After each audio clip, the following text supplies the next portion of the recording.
हाँ जी, हाँ जी, welcome back. बहुत दिन के बाद वीडियो डाल रहा हूँ। पता नहीं भाई क्या ही हो जाता है, सारा बनाया रूटीन ब्रेक कर जाता है।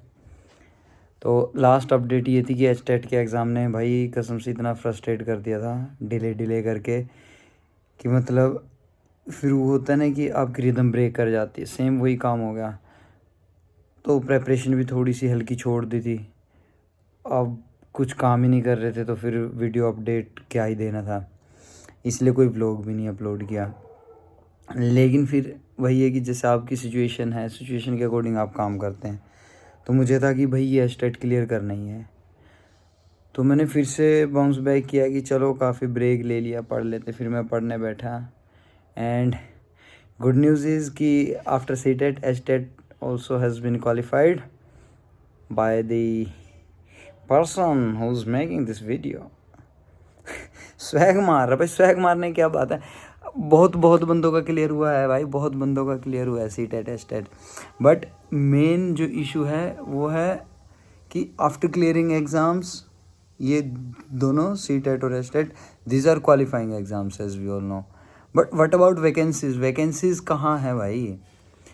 एग्ज़ाम क्लियर कर लो फिर बैठ जाओ, फिर वैकेंसीज नहीं आ रही हैं। प्राइवेट स्कूल्स में अप्लाई करने जाओ भाई, पता नहीं तो मेरी किस्मत ही इतनी ज़बरदस्त है। मतलब रिज्यूम देने के बाद भाई they don't even call you for interviews, conduct ही नहीं कर रहे हैं। मतलब ऐसा लग रहा है कि जैसे अपना स्कूल खोल लिया और फिर अपने ही रिलेटिव्स एंड उनके सबके बच्चों को भर लिया कि चलो तुम ही आ जाओ, तुम ही टीचर बन जाओ। फिर वो बच्चों की लाइफ, मतलब लिटरली एक जो टीचर है ना प्राइवेट स्कूल में, गवर्नमेंट स्कूल में, उनके पास एक क्लास होती है, एक टाइम पे एक पीरियड में एक क्लास एक सिलेबस। भाई वहाँ भी टीचर फेल कर जा रहा है बच्चों को समझाने में। मतलब यहाँ एक तरफ ट्यूटर्स जो ट्यूशन दे रहे हैं वो एक टाइम में एक बैच में कितने मल्टीपल बच्चों को अलग अलग सब्जेक्ट पढ़ा रहे हैं, वो डाउट्स क्लियर कर रहे हैं जो उनके क्लास में रह गए। और क्लासरूम जहाँ एक ही तरह के बच्चे, एक ही क्लास के बच्चे हैं, एक ही टीचर एक ही सब्जेक्ट का एक ही पेज पढ़ा रहा है, एक ही क्वेश्चन करा रहा है, उसके बाद भी वो सॉर्ट नहीं कर पा रहा। तो मतलब फिर है क्या सीन भाई? सीन है आपके एंथुजियाज्म का, आपकी ऑनेस्टी का, आपके डेडिकेशन का, कि जिनको जॉब मिल गई भाई वो फिर फेड अप हो गए हैं कि मतलब ओ काम करना पड़ रहा है पैसे के लिए। भाई मत करो, छोड़ दो, वैकेंसीज खाली कर दो भाई। हम जैसे बंदे बैठे हैं जिनका क्लियर नहीं हो रहा है ना, मतलब वो हो जाएगा जैसे आप लोग रिसेशन में जाते हैं ना और फिर पे स्केल कट जाता है, हाफ हो जाता है, ये सब हो जाता है। मतलब वो वाली सिचुएशन हो जाएगी कि यार तुम लोगों को बहुत अच्छा पे किया जा रहा है भाई, और फिर तुम कह रहे हो कि इतना पढ़ा कर आते हैं, सैलरी कुछ नहीं है। भाई एक तरफ जो बंदा 5 6 10 20 12 हज़ार रुपये कमा रहा है ना ट्यूशन के, पूरा दिन भर पढ़ा कर, और तुमसे भाई कितने मल्टीपल टाइम्स एफर्ट लगा रहे हो, और तुम भाई टीचर्स बन के बैठे हो। तुम्हारी भी क्या ही गलती है, तुम्हें तो जॉब ऑफ़र की गई है ना वो इंस्टीट्यूट से। ऐसे मतलब कसम से कई बार मेरा दिमाग ना भन्ना जाता है एकदम से कि मतलब लिटरली एटलीस्ट यू, जो ये है ना इंस्टीट्यूट्स वाले, स्कूल, प्राइवेट स्कूल्स वाले, that management must even try to make a false scenario कि हाँ वी आर कंडक्टिंग इंटरव्यूज़, हाँ वी आर ट्रांसपेरेंट, हमने इंटरव्यूज़ कंडक्ट किए। आफ्टर दैट दीज कितने भी people they were not able to crack the interviews and hence we are appointing XYZ जिसको भी आपने जॉब पे लगाना है। बट आप इंटरव्यूज़ ही नहीं कॉल कर रहे भाई, and still you have teachers, वो भी ऐसे इनकम्पिटेंट टीचर्स जो पढ़ा ही नहीं पा रहे हैं। भाई तुम्हारी भी गलती नहीं है, मतलब मेरा तो वो आ गया ना, प्रोफेशन आ गया, मैं टीचिंग में घुसना चाह रहा हूँ तो इसलिए खाम खा किसी को लपेट लिया। बट हर फील्ड में ही ऐसा है भाई। फिर हम कंपेयर कर रहे हैं कि इस कंट्री के साथ उस कंट्री के साथ, ये करेंगे वो करेंगे, ऐसा वैसा। अजम्पशंस, ख्याली पुलाव नहीं होता भाई, ऐसा काम नहीं होता।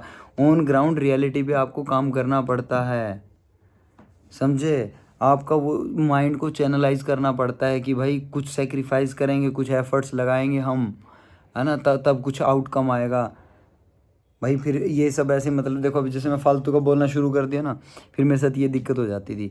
तो इसलिए मैंने व्लॉग्स बनाने बंद ही कर दिए कि मतलब क्या ही फालतू की बहुत बोलूँगा मैं, किसको ही तो समझाऊँगा, क्या ही तो चेंज हो जाएगा। उस लेवल पे आ गया भाई मैं। लेकिन फिर उसमें लॉस किसी का नहीं हुआ, वो सिस्टम ऐसे ही चल रहा है, वो फोकट का खा रहे हैं बंदे, ठीक। और यहाँ अब किसी को कुछ कह रहे हैं, अब बेरोजगार बैठे हैं, अनएम्प्लॉयड बैठे हैं भाई, बिल्कुल मस्त बढ़िया। मतलब क्या क्या ही बोला जाए यार, कि मतलब जो काम करना चाह रहा है उसको काम मिल नहीं रहा है, जो काम मिल रहा है जिसको वो काम करना नहीं चाह रहा है। अलग ही तरह का सिनेरियो चला हुआ भाई। वैकेंसीज ही नहीं निकालनी तो फिर ये क्वालिफाइंग एग्ज़ाम्स भी मत कंडक्ट करो, इनको भी छोड़ दो। चलो खैर, मतलब मेरा भी इतना बढ़िया नहीं क्लियर हुआ, मतलब हार्डली 2 नंबर हैं, 90 पे क्वालिफाई होता है ना, 92, हाँ 2 ही ऊपर हुए ना। तो मतलब वही एक क्वेश्चन भी गलत हो जाए तो मान लो नहीं क्लियर होता, तो मैं तो इसको कोई क्वालिफाइंग भी नहीं मान रहा अपने एग्ज़ाम को भाई, कि क्या ही क्वालिफाई किया है। चलो ऑन पेपर तो क्वालिफाई हो गया है, वैकेंसी निकलेगी कहीं तो अप्लाई करेंगे। उससे पहले ये निकली KVS वाली, KVS का टायर 1 दिया भाई साहब, मतलब मेरिट ही नहीं क्लियर करी। मेरे आए 203, 203, आई गॉट 203। बट ऐसे ऐसे स्टूडेंट्स हैं जो मुझे देख रहा हूँ मैं, शायद कि around 180 something they couldn't clear. किसका? उसका TGT साइंस का वो वाला। भाई साहब इतनी मेरिट चली गई। अरे मतलब बंदे ने पे किया है यार, 2000 का अमाउंट है, कैसे इतना ही था, पता नहीं, कुछ चीज़ें भी मुझे शायद नहीं याद रहती, बट याद है तो जितना शायद 2000 ही था। तो भाई उसके बाद वो कैंडिडेट उतना भी डिज़र्व नहीं करता कि आप उसको सबकी वो मेरिट लिस्ट निकाल के दे दो, कट ऑफ निकाल के दे दो, उसके मार्क्स ढंग से बता दो भाई, कहाँ क्या क्या क्यों नहीं हुआ, कितने पे तुम्हारा तो चाहिए, कितने थे कट ऑफ तो दे दो यार एटलीस्ट। नहीं दिया। चलो टायर 1 हो गया, उसका टायर 2 देखे भाई। टायर 2 में ऑनेस्टली स्पीकिंग कि बहुत अच्छे अच्छे कैंडिडेट्स आए होंगे, सो आई एम लिटिल एप्रीहेंसिव कि मेरिट लेवल तक के मार्क्स आएंगे कि नहीं, will I be called for interviews और नो, नॉट श्योर।